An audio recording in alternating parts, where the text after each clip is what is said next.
What's up, guys? This is Coach Grant with First Down Training, and today we're going to be breaking down some throws from Will Levis at Titans rookie minicamp and OTA. So I hope this video helps you guys out. Hope it could teach you a few new things. But also, fellas, if you are a quarterback and would like to learn how you can read defenses and improve your football IQ, check out that very first link in the description below where you can get access to 500 plus video breakdowns where we break down different coverage looks just like this. So again, very first link in that description below to improve your football IQ. We organize all the different coverage videos into playlists, man coverage, cover 2, cover 3, the works, all broken down for you. So check out that very first link in the description below. Again, fellas, if you want to become a better quarterback, let's get started with this video. So now, Will Levis obviously has a very live arm. He could throw the ball with a lot of velocity. He could throw this ball with a ton of speed. How is he able to generate that much power in his throw? And it all has to do with his throwing sequence. And that's what we're going to be breaking down first. Then we're going to show how he's able to be such an accurate passer on the run. Now, I know this is t-shirt and shorts, but still, at the end of the day, you have to have great throwing mechanics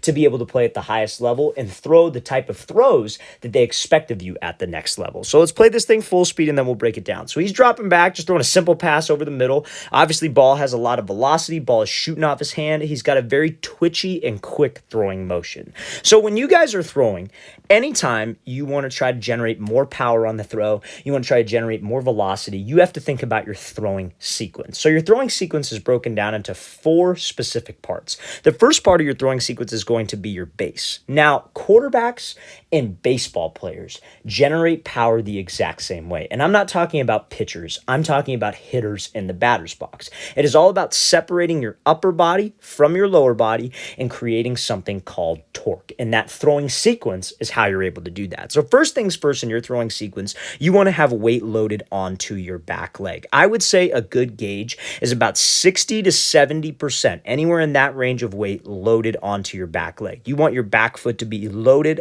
underneath your back hip, underneath your back shoulder, and you want your shin to be straight. Oftentimes, a lot of quarterbacks that lack leg strength and lack a good base will have their knee caved in and their weight will be shifted forward. They'll have like 60, 65% onto their front side. And we're going to talk about why that is bad. So now that Levis is in this specific base, he's able to transfer weight, or at least he's set up to transfer weight. And AKA weight transfer is something called hip rotation. Every single quarterback, and I'm sure every single person who's a fan of football has probably seen Dak Prescott do that hip warm-up drill, right? That's one of the best drills that quarterbacks can do because that works on you generating power from your lower half. Arm strength has nothing to do with your arm. It has everything to do with your throwing sequence and your ability to drive your legs and your hips and your core into the throw. So the first part of that throwing sequence is the base. We have to get to this spot so we are loaded and in a good position to drive. Number one, and I'm going to explain how in a second. The second part of the throwing sequence is going to be your front stride. Now, remember how I said throwing a football is very similar to hitting a baseball. So when that front stride goes down, that's very similar to like a baseball player stepping to the pitcher. You want to step down, you want to step in the grass as quickly as you can. Now, when you step, you want to try to maintain some weight onto your back leg. You see how Levis isn't pushing. He's not pushing off this back foot to create the stride, having all of his body weight go forward. So many old school quarterback coaches used to teach, hey, push off the middle arch of your back foot. That'll get the front foot down. It's a separate event, fellas. This back leg drive and your hip rotation is separate from the front stride. You want to be loaded, have weight on your back leg, and when that front stride steps, that's when you want that football to go back. That's that hip and shoulder separation, aka dissociation. Like he's holding a bat, he's taking a step to the pitcher, and he's staying loaded. So now, after the front foot gets down, the third part of the throwing sequence is going to be the hip rotation, aka the weight transfer, taking that weight off of that back leg and transferring it to the front leg. Now, the reason why that transfer of the weight on the back leg to the front leg needs to start after the front stride is so those hips can rotate through first and you can actually separate your shoulders back. So many young quarterbacks will get to this base and they will push off of their back foot. Their front foot will get down, but all that weight comes forward. So that front shoulder can never close back. That's literally like a hitter in baseball. When he takes a step to the pitcher with the front foot, having the bat come through at the same time. That's not how you generate power, and that's not how you hit the ball over the fence. And as a quarterback, that's not how you throw with as much velocity velocity as possible. We want to be able to take this stride in the ground now, maintain weight on the back leg, because when you leave weight on your back leg, it's easy to rotate your shoulders. It's easy to take the ball back, which is essentially almost like a slingshot. So now, when those hips can rotate through, front foot's grounded, you're thinking about transferring your weight, you're thinking about pivoting off the back foot, that hip rotation ends up coming through this back hip and your front hip come through before the football and before your shoulders. That is the position we want to get to. They call this a C curve, and you will get to that C curve when that hip is beating the elbow and beating the football. That's the third part of the sequence, and then the fourth part is the shoulders and the ball, that release point, letting the ball go and snapping that thing off of your hand and getting to something we call an extension point. An extension point is this release right here, and you cannot get to that extension point if you're not generating power from the lower half. So it all starts with your throwing sequence. If it helps, fellas, literally think of it like you're hitting a baseball. And when you look at all the quarterbacks at the highest possible level, the NFL level, they all have somewhat of a common throwing sequence. Every single quarterback throws the ball differently. And if you're a young quarterback watching this, you should never be that guy who tries to mimic somebody exactly. But what they all have in common is that throwing sequence, fellas. Those hips lead before the shoulders and before the football. And I cannot get to that hip leading position if I'm in a flawed base, if I have a long stride, if my weight shifts forward at the wrong time. It's all about timing, and it is all about your sequence. So to recap, remember, we want 60 to 70% of the weight back here. You stride separate from the back leg drive. So your hands go back as the stride happens. So now the stride gets down. You still have weight on your back leg. That transfer of weight where you're driving from this back quad, opening up your front hip, will coil the hips to go through before the elbow, before the ball, and that's the snap on the throw. If you guys can master that, you will be so much more of a consistent passer. You will have much more velocity on the ball, and not only will you be able to throw velocity, you will be able to throw velocity over time.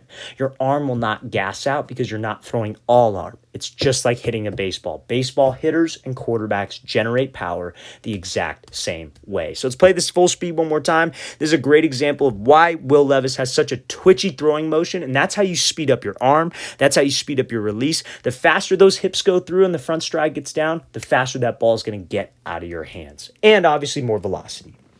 So now, on the run, this was that throw. This throw kind of went viral from Will Levis here. This was like his first practice, I guess, as a Titan, and this is a throw that he makes in 7-on-7. Again, 7-on-7, easy environment for an NFL quarterback, obviously. But again, I want to talk about his throwing mechanics, because if you don't have great throwing mechanics, you're not going to be a consistent passer in the NFL. That's just how it goes. You could get away with it at a certain level, but the better mechanics you have, the better passer you're going to be. So let's play this full speed and let's watch what he does here. So he rolls out to the right, and he's able to throw this kind of like wheel route, fade route to a wide receiver right on the sideline. Very accurate ball. So when we are throwing on the run, fellas, you guys generate power the exact same way as you generate power from the pocket. It is just a different step. So you still have to be able to separate your shoulders and your lower body. Your lower body's got to be driving to the target as the shoulders stay back with the ball. But instead of stepping like when we're in the pocket and you're in a base and you're not throwing on the run, you step with your left foot, right? So that's the stride foot. You step down with the left foot. How quickly do you get it in the ground? On the run, it's the opposite foot. You step with your throwing side foot, because when your throwing side foot gets down, that does what with your hips? That gets your hips going towards the target. So when you step with that throwing side foot, your shoulders need to rotate back. You want to take the football back. So now you're in that separation or dissociation position. Again, holding the bat, and you're in the batter's box. So you step with the right foot, hips go to the target, shoulders stay back. So now, when that left foot kicks through, that ball is going to kick through. Now, this is where a lot of quarterbacks struggle. They lose this accuracy because when they step with that foot and when those shoulders rotate through, this left foot will kick through, but it'll kick through across their body. Their hips, their shoulders will go towards the sideline, and that makes their arm move across their frame. Guys, we want to be able to stay hips and shoulders parallel to the target, because that will allow my release point to stay inside my frame. So when you guys step with your throwing side foot to the target, shoulders go back, that left foot should kick through towards the target. You want to almost pretend like you got sand on your toes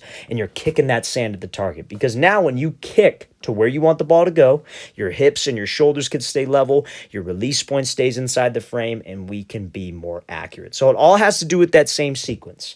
You step with the right foot now to get your hips to the target, those shoulders get back. That's a position of power.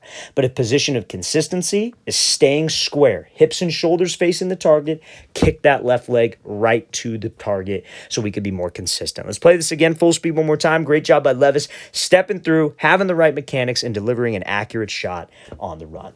All right, fellas, I really want to thank you for watching. I really appreciate it. If you have any questions at all, don't hesitate to leave those in the comment section below. We always appreciate the feedback. It's always great to hear from you guys. And again, fellas, if you would like 500 videos just like this one here that we have circled on reading defenses, how to break down coverages, and improve your football IQ, check out that very first link in the description below. We'd love to get you on that, fellas. I'll see you guys next time.